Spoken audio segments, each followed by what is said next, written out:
A čau, já jsem Nightgrown z Týmal Neuro na kanál Multibox Plus. Dneska tady máme vlog, který se bude týkat, že nevycházely videa často.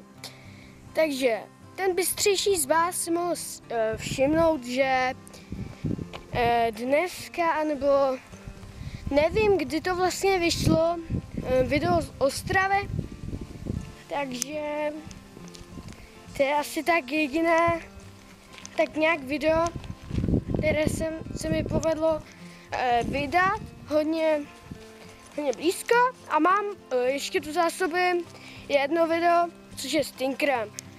No a proč teda nebyly videa? Byl důvod render, prostě Camtasia přesté pracovat, já nevím, u 10% renderu, nechápu, prostě si myslel, proč prostě tam někdy samo od sebe spadne, a chtěl jsem přestoupit z Camtasie na Sony Vegas, no ale ta Camtasia mi přijde tak nějak lepší, protože ten render je tam mnohem kratší, nevím, Sony Vegas to jak si má strašně dlouhé.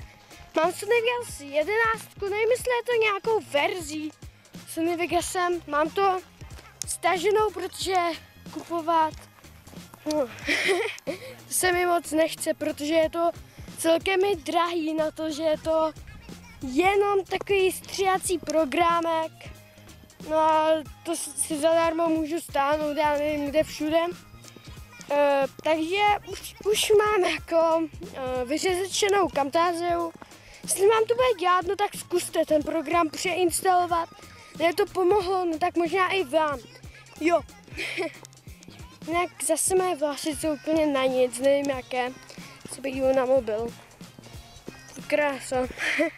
Jo, to bude beautiful vlog, no.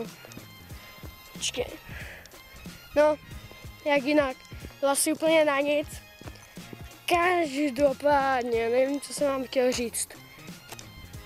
Chci se vám omluvit ještě za jednu věc. Můj foťák, jak si začal blbnout v té Ostravě, v tom vlogu na multibox.cz, jinak každopádně vám chci ještě jedno říct. Chci na multibox.cz dávat takové vlogy z různých cest, jak to dávám teď. Mě to víc taky baví i ten edit, protože gameplay edit, ano, let's play, herní videa edit, to je dost nudné. To už i přestává bavit, ale takové těžší videa mě začínají celkem i bavit. Tak, to jsou henty, to nevím, co to je. Tyjo, jak dlouho vůbec natáčíme? Jop, nevím. Jako vždy. Tyjo. Já jsem vám to chtěl tolik říct předtím, ale už nevím co všechno. Ty kráso. Tyjo, já si to zase musím psát do poznámek do mobilu, no. Tyjo, nevím. Každopádně, jak dlouho natáčíme? No, 3 minuty. Já si myslím, že by to akorát mohlo stačit pro tento vlog. Já jsem se zase rozpovídal jako vždy. Tak pokud se ti to video líbilo, tak nezapomeň video nutit lajkem. Takže já s vámi loučím, no tak čau.